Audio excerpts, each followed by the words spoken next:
So accessing a variable through a pointer, यानी कि pointer के थ्रू हम एक वेरिएबल को कैसे एक्सेस करेंगे। एक बार एक पॉइंटर को आप वैल्यूज असाइन कर देते हो, यानी कि उसको क्या असाइन कर रहे हो, बेसिकली एड्रेस एक वेरिएबल का असाइन कर रहे हो। तो अब आप जब आपने पॉइंटर को एक वेरिएबल का एड्रेस असाइन कर दिया, तो अब क्वेश्चन क्या है कि आप उस वेरिएबल की वैल्यू को कैसे एक्सेस करोगे उस पॉइंटर के थ्रू। उस पॉइंटर में क्या है, उस वेरिएबल की वैल्यू नहीं है, उस पर्टिकुलर वेरिएबल का एड्रेस है। सो उस वेरिएबल की वैल्यू को जब मुझे एक्सेस करना है तो वो एक पॉइंटर वेरिएबल के थ्रू मैं कैसे करूँगी, ठीक है। सो ये किसकी हेल्प से होता है, आपका यूनरी ऑपरेटर, जो एस्ट्रिक सिंबल हम हमेशा यूज करते हैं, this is called the unary operator, ठीक है। एक सिंगल ऑपरेटर है तो यूनरी ऑपरेटर, दो ऑपरेटर्स हो तो binary operators like this. So a single operator symbol is used here, so asterisk symbol. So इस यूनरी ऑपरेटर की हेल्प से मैं किसी भी वेरिएबल की वैल्यू एक्सेस कर सकती हूँ थ्रू अ पॉइंटर वेरिएबल। इसको मैं क्या कहती हूँ, this is known as the indirection, this is known as the indirection operator. Okay, so इसको एक और से बुलाते हैं which is known as dereferencing operator.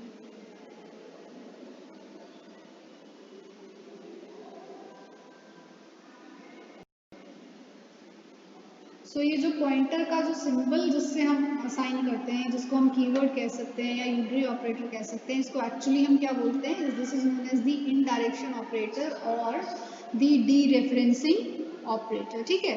अब मैं एक स्टेटमेंट कंसिडर करती हूँ जहाँ से मैं देखूंगी how I can access the value of a particular variable using the pointer variable.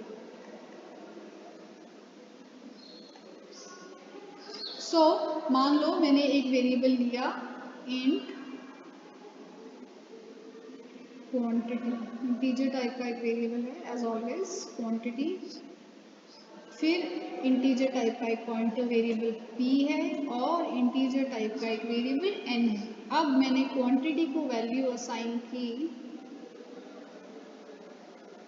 79, ठीक है। फिर p को क्या असाइन करना है, p है पॉइंटर जो किसकी तरफ पॉइंट करेगा, क्वांटिटी की तरफ। दैट्स p को क्या असाइन करूंगी, क्वांटिटी का एड्रेस एम्परसेंड क्वांटिटी की हेल्प से, ठीक है। सो p को क्वांटिटी का एड्रेस असाइन कर दिया। अब क्या किया, n equals to pointer p। Last statement line जो मैंने लिखी है दैट इज, एक मैंने एडिशनल इंटीजर टाइप का वेरिएबल लिया n और उसको क्या वैल्यू असाइन की है, पॉइंटर p की वैल्यू।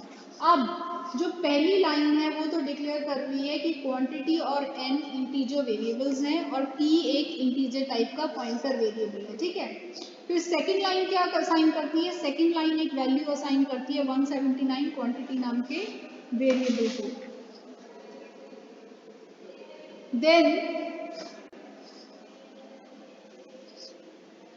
अब जो थर्ड लाइन है, ठीक है, सो थर्ड लाइन क्या असाइन कर रही है, एड्रेस असाइन कर रही है क्वांटिटी नाम के वेरिएबल का p वाले पॉइंटर वेरिएबल को, राइट। फोर्थ लाइन जो है उसमें इनडायरेक्शन ऑपरेटर आपको दिख रहा है, इनडायरेक्शन या डीरेफरेंसिंग ऑपरेटर, यानी इस एस्ट्रिक का सिंबल ये दिख रहा है।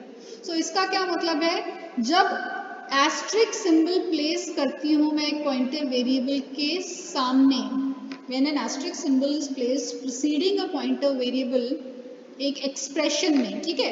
मैं डिक्लेरेशन की बात नहीं कर रही हूँ, जब मैं डिक्लेयर कर रही हूँ इंट पॉइंटर p तो इसका मतलब एक पॉइंटर टाइप का वेरिएबल p डिक्लेयर हो रहा है जिसका नाम डेटा टाइप इंटीजर है। बट मैं असाइनमेंट की बात कर रही हूँ, जब मैं असाइनमेंट ऑपरेशन के टाइम पे एस्ट्रिक सिंबल यूज करती हूँ राइट साइड में, सी असाइनमेंट ऑपरेटर के केस में ये मेरी लेफ्ट हैंड साइड है जहाँ पे वेरिएबल n है और ये मेरी राइट हैंड साइड है जहाँ मेरा वेरिएबल p है। जब मैं असाइनमेंट ऑपरेशन के दौरान, ठीक है। या कोई भी एक्सप्रेशन में जब राइट हैंड साइड पे वेरिएबल के सामने एस्ट्रिक का सिंबल लगाती हूँ तो उस केस में पॉइंटर क्या रिटर्न करता है, उस पर्टिकुलर वेरिएबल की वैल्यू जिसकी तरफ वो पॉइंट कर रहा है। ठीक है। सो यहाँ पे मैंने राइट हैंड साइड में, ये मेरा पूरा का पूरा एक एक्सप्रेशन है और इस एक्सप्रेशन के राइट हैंड साइड में जो p नाम का पॉइंटर वेरिएबल है उसके सामने जब मैं एस्ट्रिक लगा लेती हूँ या उसके सामने जब मैं इनडायरेक्शन ऑपरेटर लगाती हूँ तो फिर अब ये क्या रिटर्न करेगा, अब ये एड्रेस नहीं रिटर्न करेगा, अब ये उस पर्टिकुलर वेरिएबल की वैल्यू रिटर्न करेगा जिसकी तरफ वो पॉइंट कर रहा है। यानी कि इनडायरेक्टली मैं क्या करवा रही हूँ, n में 179 वैल्यू सेव करवा रही हूँ। क्वांटिटी नाम का एक वेरिएबल है जिसमें वैल्यू 179 सेव थी। ठीक है। फिर p नाम का एक पॉइंटर वेरिएबल आया जिसमें क्वांटिटी का मैंने एड्रेस सेव किया। मान लो क्वांटिटी का एड्रेस है 500 तो p के अंदर क्या वैल्यू सेव हुई, 500। तो अगर मैं n इक्वल्स टू p करती हूँ तो उस केस में तो n के अंदर क्या वैल्यू जाएगी, 500। लेकिन जब मैं n equals to pointer p करती हूँ तो फिर n के अंदर p की वैल्यू नहीं जाएगी, n के अंदर वो वैल्यू जाएगी जिसकी तरफ p पॉइंट कर रहा है। यानी कि n के अंदर p का n के अंदर क्वांटिटी का एड्रेस नहीं जाएगा, n के अंदर क्वांटिटी की वैल्यू जाएगी।